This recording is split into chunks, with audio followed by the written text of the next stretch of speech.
e o culto normal à noite.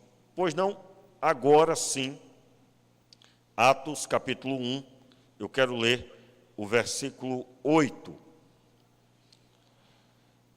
Versículo 4 e depois o verso 8 fica melhor para o entendimento. Vamos ler? E certa ocasião, Atos capítulo 1, versículo 4 e depois o verso 8. E certa ocasião, estando comendo com eles, ordenou-lhes: não vos ausenteis de Jerusalém, mas esperai a promessa do Pai, o qual de mim ouviste. Verso 8, todos juntos. No entanto, recebereis poder ao descer sobre vós o Espírito Santo. Sereis minhas testemunhas, tanto em Jerusalém como em toda a Judéia e Samaria e até os confins da terra. Vamos orar? Meu Pai, em nome de Jesus, nós pedimos, Pai, ministra o nosso coração, continue, não é? Ministrando ao nosso coração e que seja, Pai, para aplicação nas nossas vidas. Seja hoje, Senhor, um dia de forte ministração ao nosso coração. No nome de Jesus, amém e amém. Muito bem, nós estamos ministrando sobre como nos portar perante as autoridades. E agora nós estamos exatamente sob a ótica de que existe um trono que está acima do trono, aí parafraseando com a história de Isaías 6, onde Isaías proferiu, está escrito lá no verso 1, no ano em que morreu o rei Uzias, eu vi o Senhor assentado num alto e sublime trono. Então o Senhor estava assentado num alto e sublime trono.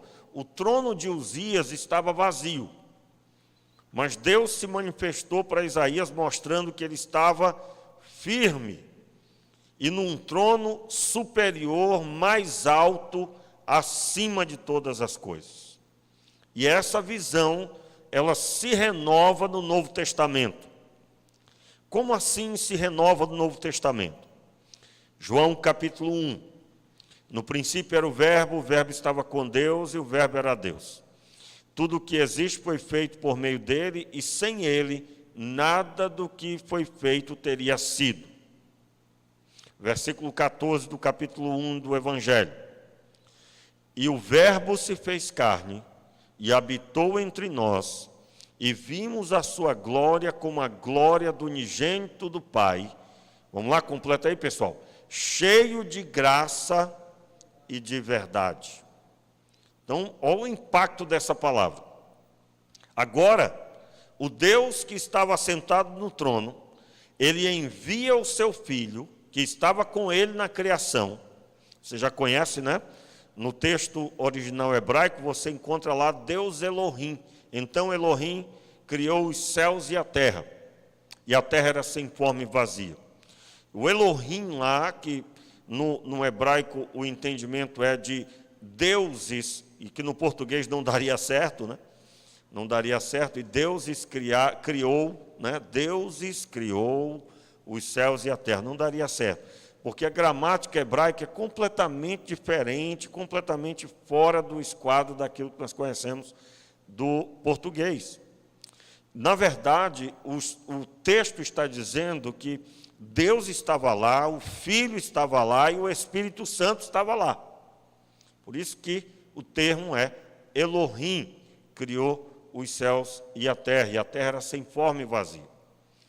Você visualiza Deus lá, a pessoa de Deus, mas quando é proferido haja luz e houve luz, ali é o verbo, é a palavra.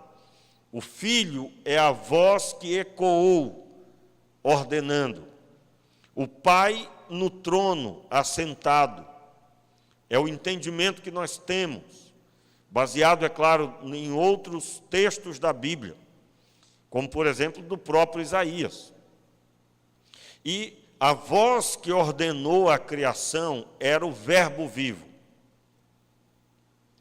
E o Espírito Santo, que está logo no versículo seguinte ao primeiro, E o Espírito de Deus pairava sobre a face das águas, sobre a face do abismo. O entendimento que se tem é que o Pai, assentado no trono, o arauto da vontade de Deus, a vontade do Pai, foi o Filho. Quando se ouviu, haja luz, a ordem foi dada e o Espírito Santo executou a confecção da luz. A luz foi criada pelo Espírito e sob a ordem do Pai, sob a ordem, a voz que ecoou a voz do Filho e o Pai, como que regendo tudo isso, estava ali. E agora, o unigênito do Pai, ele não é visto de longe, ele não aparece dos céus ecoando a voz. Agora a sua voz é ouvida audível cotidianamente, porque ele se fez carne e habitou entre nós. E o que Deus veio ministrar por meio do Filho é que existe o reino de Deus, aonde Deus está assentado, e esse reino se manifestou na terra por meio do Filho. Esse reino, ele foi visto pelos discípulos, por todos os outros, mas pelos discípulos em primeiro lugar. Vamos entender aqui o propósito do que nós estamos ministrando. Nós estamos ouvindo uma série sobre como nos portar perante as autoridades. E nós já saímos do nível de como nos portar perante as autoridades locais.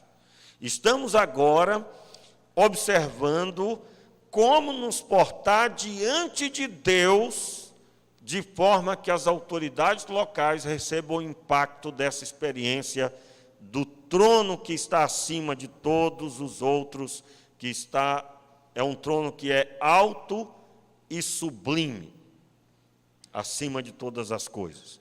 E o impacto desse trono traz uma relevância. Qual é a relevância? Você vai continuar romano, mas agora você faz parte do reino de Deus, ao se converter a Cristo. Você vai continuar judeu, mas agora sob a ótica do reinado de Deus que foi manifesto por meio do Filho. E assim conforme a nacionalidade. Agora, eu estava falando sobre esse reino, sobre esse alto e sublime trono, e que Deus manifestou diante dos homens. Como assim? Observe. Jesus andou 3 anos e meio com os discípulos, e ele escolheu 12 para que estivesse com ele. O objetivo era que eles contemplassem o relacionamento de Jesus com Deus e de Deus com Jesus, de forma que eles entendessem na prática da convivência com Jesus. Como que funciona esse reinado? O reinado do Deus dos céus, o único Deus, ele se manifesta através de um relacionamento. O próprio Jesus disse algumas vezes nos evangelhos: eu vim porque o Pai me enviou. Eu vos dei a tua palavra. A palavra que eu vos dou, eu recebi da parte do Pai. Aí eu estou parafraseando aqui, fazendo aqui uma alusão a alguns trechos e trazendo algumas frases que vocês vão lembrar quando leram. Você vai ouvir o Pai falando do Filho. Quando se batizou, a voz ecoou dos céus em meio às nuvens: esse é meu Filho amado, em quem me comprazo. Deus estava dizendo: esse é o Filho que me traz alegria, eu estou feliz com ele. E para Deus estar feliz, na ótica que Deus estava imprimindo na vida dos discípulos, é estar feliz porque há plena liberdade um para com o outro. Não há barreira. E qual barreira seria? O pecado. Não existia pecado na vida de Jesus.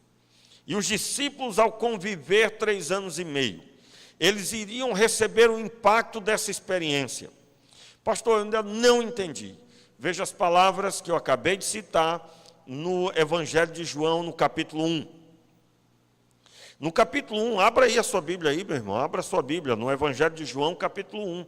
Veja o impacto dessas palavras, não é? Veja bem, vamos relembrar aqui como que funciona o Evangelho de João. João estava escrevendo um texto para relatar a obra de Jesus, para falar a respeito da obra de Cristo. Então, João estava sobre a ótica de uma experiência. Que experiência é essa? Ele conviveu com Jesus. Olha só as palavras. Ô Ítalo, é importante ir lá em cima, dar uma olhada, tá? Eu já entendi aí o que está acontecendo. Obrigado. Se quiser levar o Genivaldo, ele vai lá te ajudar. Pode ir lá, tá, Genivaldo? Obrigado. Aí lá você vai entender. Muito bem, irmãos. Está chovendo bastante e a gente está tomando algumas providências aqui. Mas vamos voltar para o assunto. Olhe para mim aqui. Todos. Olha só, meu irmão. Nesse momento que nós estamos aí observando o Evangelho de João, qual é o impacto desse texto? Olha só a ótica do evangelista. No princípio era o verbo, acompanha aí. O pessoal do multimídia pode colocar também. No princípio era o verbo, e o verbo estava com Deus, e o verbo era Deus. Verso 2. Ele estava no princípio com Deus, todas as coisas foram feitas por ele, e sem ele, nada do que foi feito se fez. É impactante ou não é essa pessoa? O verbo. Agora o verso 14. Olha o verso 14 aí. Que diz assim: e o verbo se fez carne. Para tudo. Olha para mim aqui um instante. Aquele que fez todas as coisas, sem ele nada do que foi se fez, teria sido feito, se fez carne, se fez gente, pessoa. Isso aqui, irmãos, é um tapa na nossa cara, se algum dia você passar por essa experiência que eu vou falar agora. A pessoa olha para a vida dela, olha para ela ter nascido e diz: não é possível que alguém possa ser feliz nesse mundo. Mas viver é muito difícil. Você está desprezando a sua existência. Eu quero só relatar que ser existente, ser uma pessoa criada por Deus, um ser humano, é algo tão honrado para Deus e precioso aos olhos do Senhor, que Deus mandou o seu Filho em forma humana. Ele adquiriu a forma humana que eu e você já tínhamos. Então, nunca despreze a sua existência. O Filho assumiu a forma humana. Se viver fosse ruim, tenha certeza de que Deus não teria criado o homem e o Filho não teria tomado a forma humana. Então, e o verbo se fez carne, e aí olha o evangelista, e habitou entre nós. Esse verbo que criou tudo, ele habitou com a gente, entre nós. Onde é que ele estava antes? No céu. Não se podia tocar, não se podia chegar perto, não se podia ter contato. Ele estava no céu, distante, ainda que presente, mas distante para os homens. E ele se fez carne, ele sentou com a gente, ele andou com a gente. E vimos a sua glória como a glória do unigênito do Pai, cheio de graça e de verdade. Isso está no primeiro capítulo, não é? Primeiro capítulo. Vão vir aí mais de 20 capítulos pela frente. Sabe o que o evangelista está dizendo? Vou mostrar para vocês a experiência que nós tivemos. Quando você está lendo o Evangelho de João, meu irmão, você está ouvindo o relato de quem andou com Jesus e viu a glória como a glória do Filho único de Deus. Não tinha nada igual, nada igual. E aí causou um impacto na vida de João, que ele escreveu o Evangelho. Ele não conseguiu ficar só para ele. Você quer ver um pregador, alguém que prega o evangelho, que evangeliza pessoas? São pessoas que têm essa experiência com Jesus.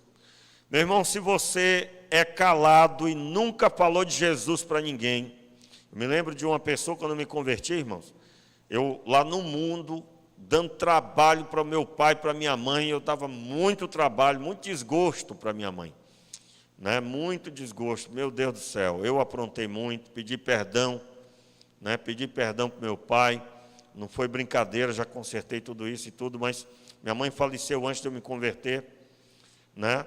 Mas eu teria pedido perdão do mesmo jeito, reconheci diante de Deus as coisas erradas que eu fiz, dava muito trabalho, com tão pouca idade, 13 anos, 12 anos de idade, dei muito trabalho.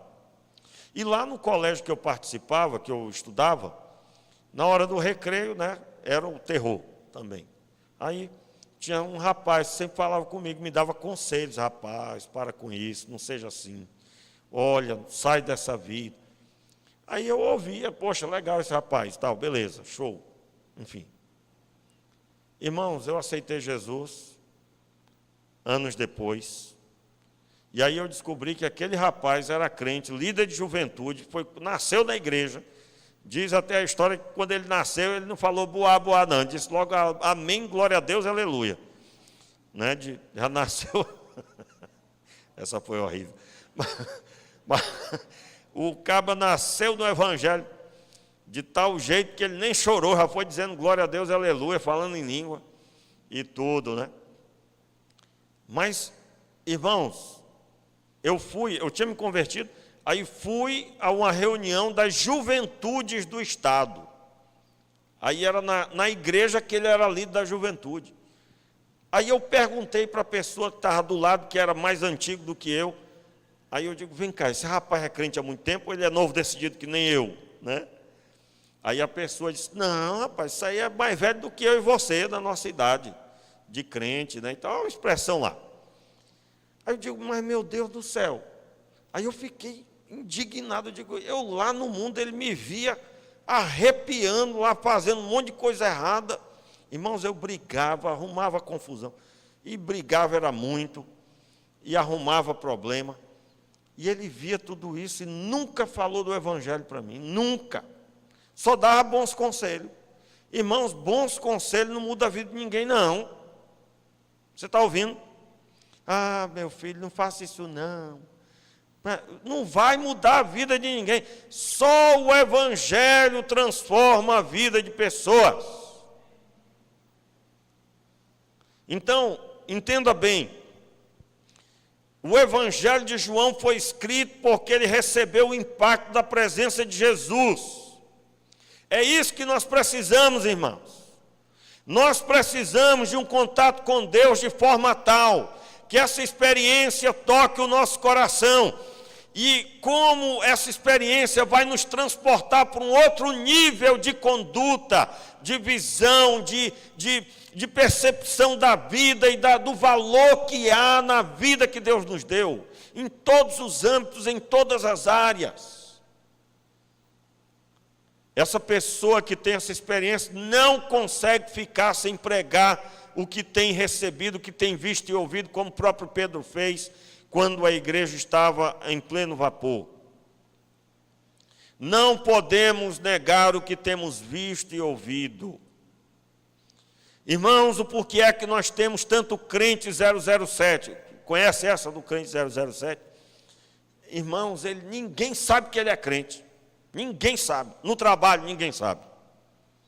Na igreja, até na igreja está arriscado o pessoal não saber, rapaz. Fulano é crente, porque ele entra aqui, na hora do louvor não levanta a mão, não fecha os olhos, não canta. Parece uma pedra. Não é?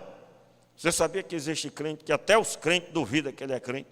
Meu irmão, não tem como, com louvores que foram cantados hoje aqui, você não fechar os olhos e ficar ali contemplando o Senhor. Não tem como isso acontecer. Você que está em casa, talvez na hora que começa o louvor, você diz: que coisa chata, eu vou comer um salgado, um biscoito, vou comer alguma coisa, vou jantar enquanto está o louvor, porque a mensagem vem daqui a pouco. Meu irmão, se você não consegue adorar a Deus, sentir a presença do Senhor, você não está bem, meu irmão. Você está morto espiritualmente. O que é que move as nossas vidas, irmãos? O que move as nossas vidas é a experiência com Deus. Andar com Deus, sentir o seu poder, ouvir a sua voz. E ouvir a voz, em primeiro lugar, a Escritura Sagrada. Você quer ouvir a voz de Deus? Leia a Bíblia. E lendo a Bíblia, Deus vai falar ao seu coração. Você vai andar pela rua, Deus vai ministrar o seu coração. Deus vai te dar direção nos teus problemas. Sim, meu irmão, vai especificamente se você deve ou não fazer isso, se você deve aceitar uma proposta de emprego em meio a tantas que você vai receber. Deus vai falar o teu coração, sim, mas em primeiro lugar com a Escritura Sagrada, porque ela traz a convicção forte de que Deus está vivo, de que Deus está sentado no trono, de que Ele realmente ressuscitou Jesus, que Ele me amou na cruz do Calvário. Essa experiência nos leva a olhar para as pessoas que não conhecem a Ele, e nós então vamos falar com as pessoas. Se você é mudo com as pessoas, se você é o tal crente 007, você está disfarçado, ninguém sabe que você é crente. E você até acha que é uma boa essa, né? Pastor, graças a Deus, lá tive um mau testemunho, mas também ninguém sabe que você é crente. Meu irmão, nós precisamos viver essa experiência do evangelista. Então, João viu o reinado de Deus na vida de Jesus e Jesus se relacionando com o Rei da Glória, com o Senhor. Eles viram essa experiência que depois seria reproduzida na vida de cada um deles. Você olha Jesus no Evangelho e olha Atos dos Apóstolos, você vai ver a reprodução do que foi Jesus na vida deles. Deus está nos céus, mas os discípulos aqui na terra, o Senhor é latente em suas vidas. E por quê? Porque foi impresso em seus corações uma experiência oriunda da palavra, do verbo vivo. Aí agora voltando para Atos dos Apóstolos, por gentileza. Então, os discípulos estão com essa incumbência. Ficai na cidade até que do alto sejais revestido de poder, conforme está escrito no texto de Lucas, que repete o que está em Atos capítulo 1. Atos 1, verso 4, nós lemos o Senhor Jesus dizendo: não vos ausenteis de Jerusalém, mas ficai na cidade. E aí o texto relata que eles seriam cheios do Espírito Santo, batizados no Espírito. Depois, no verso 8, diz que eles receberão poder ao descer sobre eles o Espírito Santo. Com que objetivo? Serem testemunhas em Jerusalém, em toda a Judéia, Samaria e até os confins da terra. Ao terminar essa palavra, Jesus sobe aos céus. Verso 9, acompanhe. Depois que lhes disse isso, vendo-o eles, foi elevado às alturas em uma nuvem, e uma nuvem o recebeu, encobrindo-o a seus olhos. E estando eles com os olhos fixos no céu, enquanto subia, de repente, junto deles, se puseram 2 homens vestidos de branco, os quais lhe disseram: varões galileus, por que estáis olhando para o céu? Este Jesus, que dentre vós foi elevado ao céu, há de vir, assim como para o céu o vistes ir.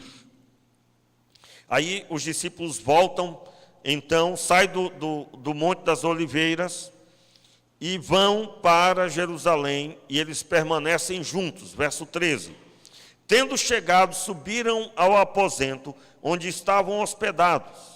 Estavam presentes, leia em voz alta, Pedro e Tiago, João e André, Filipe e Tomé, Bartolomeu e Mateus, Tiago, filho de Alfeu, Simão, o Zelote, e Judas, filho de Tiago. Todos estes perseveravam juntos em oração e súplica, com as mulheres, com Maria, mãe de Jesus, e com seus irmãos. Aqui os seus irmãos eram os irmãos de Jesus. Maria depois teve outros filhos, e eles estavam aqui. Aí segue, eles escolhem o 12º discípulo, Matias, é escolhido para completar as duplas. Aliás, o versículo 13 narra os discípulos como duplas, né? Veja como é que está escrito: Pedro e Tiago, João e André, Filipe e Tomé, Bartolomeu e Mateus. Notaram isso? Jesus tinha mandado ir de 2 em 2. E eles repetem isso lá em Atos dos Apóstolos. Você vai ver Paulo sendo acompanhado. Aliás, o texto mostra, né, as duplas se formando sempre. Tanto Paulo é auxiliado por um dos discípulos que estava ali, e depois Paulo junto com Timóteo e tantos outros que acompanharam Paulo, e que é narrado também nas cartas que auxiliavam ao apóstolo Paulo. Mas seguindo aqui no texto, nós encontramos o que acontece logo em seguida dessa reunião. Eles permanecem reunidos em Jerusalém, num cenáculo, e eles permanecem em oração. Então aqui nós temos um indicativo muito forte daquilo que deve acontecer na vida daqueles que são movidos pela experiência do impacto do reinado de Deus que foi manifesto por meio de Cristo Jesus. É permanecer em comunhão. Permanecer em comunhão, em oração, sobre o impacto dessa palavra, a palavra de Deus por meio de Jesus. A minha busca deve ser uma busca cristocêntrica. Como assim? A minha vida gira em torno da pessoa de Cristo. Por que é que eu estou fazendo isso? Porque eu sou discípulo de Jesus. Por que é que você deixou de fazer aquilo? Porque eu agora sou discípulo de Jesus. Então, nessa caminhada, a comunhão é indispensável. Pastor, quarentena, como é que tem comunhão? Meu irmão, você pode ter comunhão pelo WhatsApp, pela internet, pelo Zoom, por tantos outros aplicativos existentes, que eu nunca contei não, mas deve ter muitos, só que não são conhecidos. Você pode ter comunhão do mesmo jeito. Aliás, você pode ter comunhão com pessoas que estão em outro país. O que é comunhão? Não é o toque físico, como pode acontecer, apertar a mão, abraçar, mas sim ter contato com o mesmo objetivo. Então, essa história de que na quarentena estou eu aqui enfurnado na minha casa. Peraí, meu irmão, não tinha internet, tinha telefone no passado não distante. Só o telefone, e fixo, né? Lembra desse tempo? O outro também tinha, então tinha contato. Hoje em dia você tem a capacidade de ver na imagem. Ontem, no grupo aqui, nós estávamos estudando no grupo de estudo de comunicação. O grupo dos homens está estudando esse novo curso. E um dos estava impedido, o Alan, estava impedido, estava de quarentena, saiu, graças a Deus, ontem mesmo, mas teve que participar de casa ainda ontem. E ele, aqui no vídeo, e nós, feito um círculo, estávamos ali ministrando, ele participou toda a reunião. Flávio participou assim, no período que estava também de quarentena, no grupo Homem ao Máximo, o Hugo também participou assim, pelo menos uma vez, e isso nos aproxima, nós estamos em comunhão, estamos no mesmo propósito. Então, meu irmão, se você tem dado desculpa nesse período, pare com isso, acabe com isso e entenda o propósito do Senhor, porque quem está em Cristo tem que estar junto com alguém que é crente. Tem que receber apoio e dar apoio. E os discípulos estavam reunidos cumprindo a ordem do Senhor, ficar em Jerusalém. O impacto disso gerou o quê? Atos 2, abra aí, verso 1. Aproximou-se o dia de Pentecostes e estavam todos reunidos no mesmo lugar. De repente veio do céu um som como um vento muito forte, e encheu toda a casa onde estavam assentados. E aí os irmãos já conhecem o que aconteceu. Quem é que presenciou isso? Verso 7. E todos pasmavam e se maravilhavam, perguntando uns aos outros: não são galileus todos estes homens que estão falando? Então, com como é que os ouvimos, cada um em nossa própria língua nativa? Quais são as línguas? Partos, medos, helenitas e os que habitam na Mesopotâmia, Judéia, Capadócia, Ponto e Ásia, Frígia, Panfilha, Egito e regiões da Líbia, perto de Cirene, forasteiros romanos, tanto judeus como convertidos ao judaísmo, cretenses e árabes, todos temos ouvido em nossa própria língua falar, completa aí, falar as grandezas de Deus. Então os discípulos estavam cheios do Espírito Santo, e cada um falando na língua nativa que aqui foi listado. Eles falavam o quê? As grandezas de Deus. Você já sabe o que isso tudo significa? Significa que agora, esse trecho é muito impactante, né? Para você entender melhor esse trecho aqui, você deve ler o Antigo Testamento, especificamente quando fala da Torre de Babel. O que tem lá? Rapidinho aqui, minutinho. Abre o parênteses aqui rapidinho. O que aconteceu na Torre de Babel? Os homens se reuniram para construir uma torre que chegasse ao céu. Essa torre tinha uma liderança, e eles se organizaram para construir uma torre gigantesca que chegasse ao céu. Você vai encontrar muitas interpretações do que significava aquilo. Você vai encontrar quem diga que eles estavam declarando, e eu particularmente acredito assim, eles estavam se opondo a Deus. Nós tocaremos o céu, mas pela nossa própria força. E eles construíram então, e eles se uniram para construir aquilo. Havia uma imponência naquela construção. E aí tem uma série de outras interpretações que podem ser válidas também, mas independente de quais sejam elas, todas elas culminam em uma coisa: o homem estava vazio sem Deus. E é isso que é o nosso foco. E aí o que Deus fez? O próprio Deus declarou assim. Você vai encontrar lá em Gênesis, nos primeiros capítulos. Você vai encontrar a fala do Senhor assim: o homem é um só. E agora, tudo que eles intentarem fazer, em outras palavras, eles vão alcançar. O texto dá entendimento que Deus viu que o homem unido, sem a presença de Deus, era um problema na terra. Até hoje é, né? E aí o que Deus fez? Dividiu os homens, colocando confusão de língua entre eles. Eles não puderam permanecer juntos porque não se entendiam, e ali vem a origem dos idiomas, como você conhece.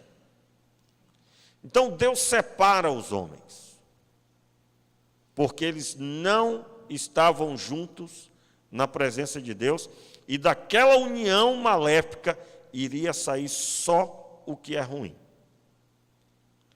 Aí agora está os discípulos reunidos, o Espírito Santo vem sobre eles, e eles falam uma só objetividade, eles falam das grandezas de Deus.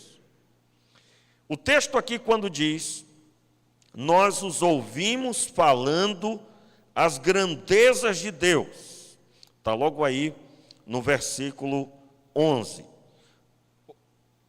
Cretenses e árabes, todos os temos ouvido em nossas próprias línguas falar das grandezas de Deus. Todos os idiomas que são listados aqui estavam ali, e era uma proclamação do Senhor, como que Deus dizendo: todas as nações agora serão chamadas sobre uma única ótica, a minha presença, o meu nome.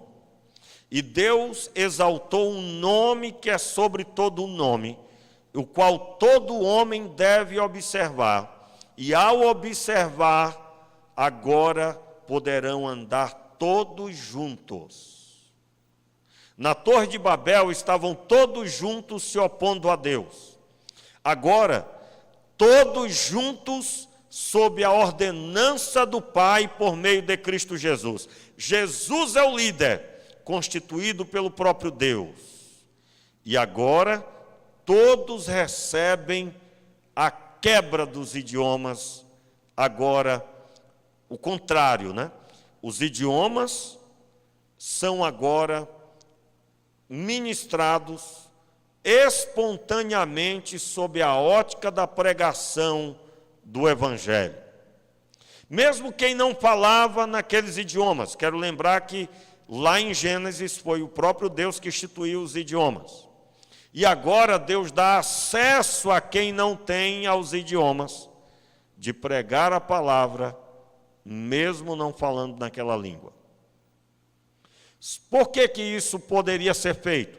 Porque agora a bandeira não é mais Nimrod, a bandeira não é mais a força do braço do homem, mas a bandeira a ser levantada é a de Cristo Jesus como Senhor e Mestre, que todo aquele que deseja ter o trono de Deus como a majestade sobre sua vida, basta andar como Jesus andou.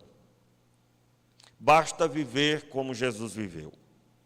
E aí, irmãos, eles ouvem nas suas línguas nativas uma só mensagem: as grandezas de Deus.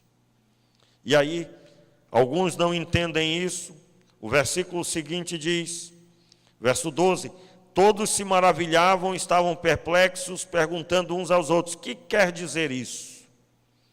Outros, porém, zombando, diziam: estão embriagados.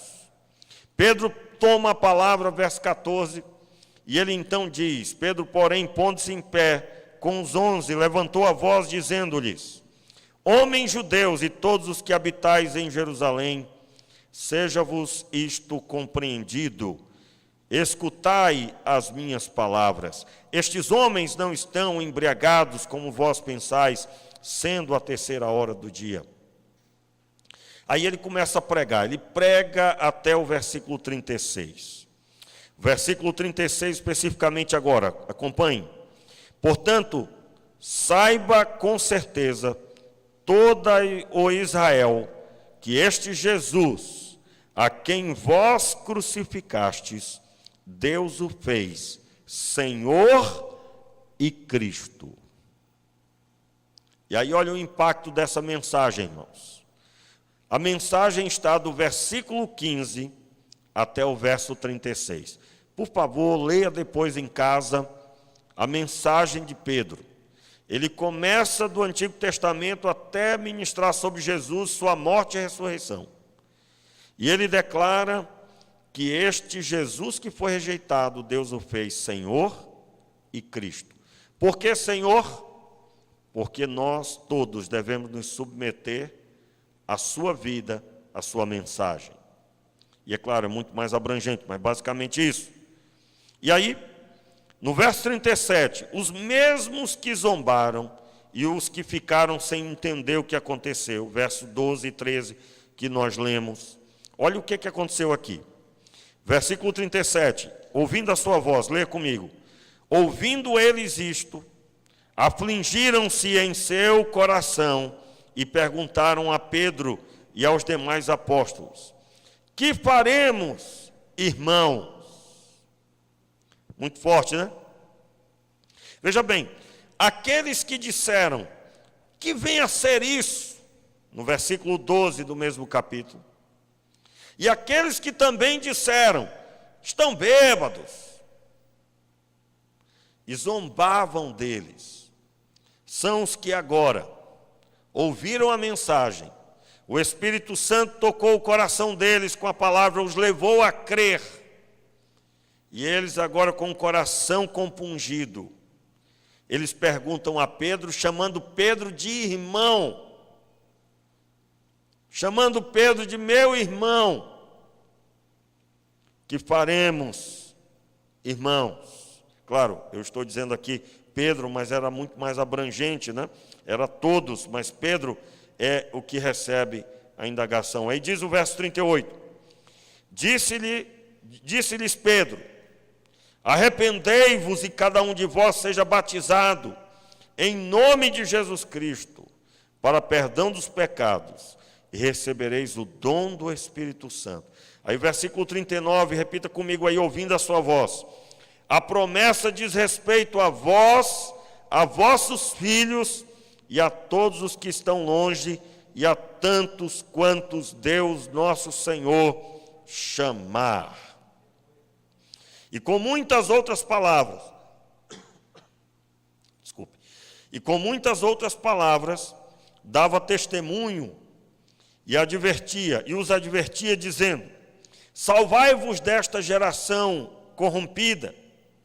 Os que de bom grado receberam a sua palavra foram batizados, e naquele dia acrescentaram-se quase 3.000 almas. Meus queridos, eu encerro nessa noite, dizendo que Deus tem nos levantado para estarmos em comunhão, em oração. Deus tem nos levantado para sermos cheios do Espírito Santo, porque há um povo que não entende o Senhor, que não tem a sua palavra, e este povo precisa ouvir as grandezas de Deus na semelhança do texto que lemos, e Ele levantou as nossas vidas para ministrarmos a estas pessoas. Se você lê a pregação de Pedro, Pedro tinha conhecimento da Escritura, e ele então prega, dando sentido a tudo que estava acontecendo, que havia acontecido. E o Espírito de Deus então vem sobre essas pessoas, e vem no coração delas o entendimento de arrependimento, de contrição, e eles pedem auxílio. O que é que nós vamos fazer? Eles, como que percebendo, nós estamos perdidos. Só o Espírito Santo pode fazer isso, irmãos. Só o Espírito Santo. Somente Deus pode fazer isso. Somente o Senhor pode fazer isso. Quando me converti, eu me lembro que eu fui convidado por 2 amigos meus, que eu andava com eles, eles haviam se convertido. E no nosso meio tinha um negócio que quando alguém pedia uma coisa, você tinha que obedecer. Se você firmasse que ia fazer, tinha que fazer. E eles me fizeram confirmar que eu iria na igreja. Aí eu disse, eu vou, vocês estão pedindo, eu vou, eu não posso recusar. E eu firmei que iria. E eu fui, irmãos, todo duro, todo rebelde. Eu entrando na igreja, né, de boné, e no meu tempo não se utilizava boné numa igreja, nunca, jamais. Hoje em dia você vê que tem gente, hoje aqui não tem ninguém, né? Mas a pessoa entra na igreja de boné, no meu tempo nunca se imaginaria isso. Aliás, não se sentava na mesa de boné e nem sem camisa, né? Quem é aqui desse tempo? Quem é desse tempo? Hoje em dia ninguém está nem aí, que é uma tradição boa que eu considero, né? Bom que volte isso. Aí eu fui, né? Eu dançava, dava aula de dança e tal, e eu fui todo vestido paramentado, daquele jeito. Irmãos, eu fui rebelde para a igreja. Mas quando eu me sentei, e eu olhei, aliás, no começo ainda, do lado de fora, e eu vi o sorriso no rosto das pessoas. Eu me lembro que eu perguntei assim, chamei o rapaz que havia me convidado, meu amigo. Eu digo, olha amigo, eu não estou entendendo nada. Ele disse, o quê, rapaz? Digo, olha, essas pessoas, as pessoas, irmão, chegavam para mim me cumprimentando e querendo saber quem eu era. E as meninas e todo mundo com um sorriso no rosto, mas um sorriso que eu não estava acostumado a ver. Não estava acostumado. E eu não aguentei, chamei o meu amigo e disse, meu amigo, eu não estou entendendo nada, cadê a bebida desse pessoal? Eu estou relatando para você o que eu perguntei. Porque na minha cabeça, o sorriso no rosto de um jovem só era possível com bebida. E eu chamei e digo, olha, onde é que está o copo desse pessoal? Está escondido em algum lugar, não é possível. Não é possível. É sério isso? E esse meu amigo ficou só quieto, ria, e falava, não, rapaz, isso aí tu vai entender. E lá na hora do cântico, eu tinha um negócio, eu tinha vergonha de cantar qualquer coisa, e aí na hora do cântico, no tempo do retroprojetor, né? E era o retroprojetor, as músicas feitas à mão. Flávio pegou esse tempo, certamente, a Jaqueline também. Muita gente aqui, os antigos principalmente. Aqui na igreja, quando eu cheguei, ainda tinha como é que chamava? Retroprojetor, e eu me lembro muito bem, a pessoa principal era até a Lília, né? Que ficava aqui, bem sentadinha aqui na frente, e comandando ali o retroprojetor. Naquele tempo, era ou isso, ou um papel impresso que davam para você os cânticos daquela noite. E eu peguei aquele papel, eu me lembro dele também, não lembro se era naquela noite, mas tinha um cântico projetado ou o papel na mão.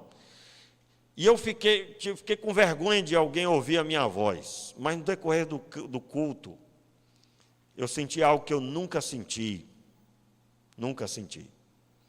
E eu comecei a cantar mais alto, né? Eu sempre tive vozeirão, mais alto do que os dois que estavam do meu lado, porque estavam os dois amigos meus, parece fazendo minha segurança. Não, daqui ele não sai. Um de um lado, outro do outro.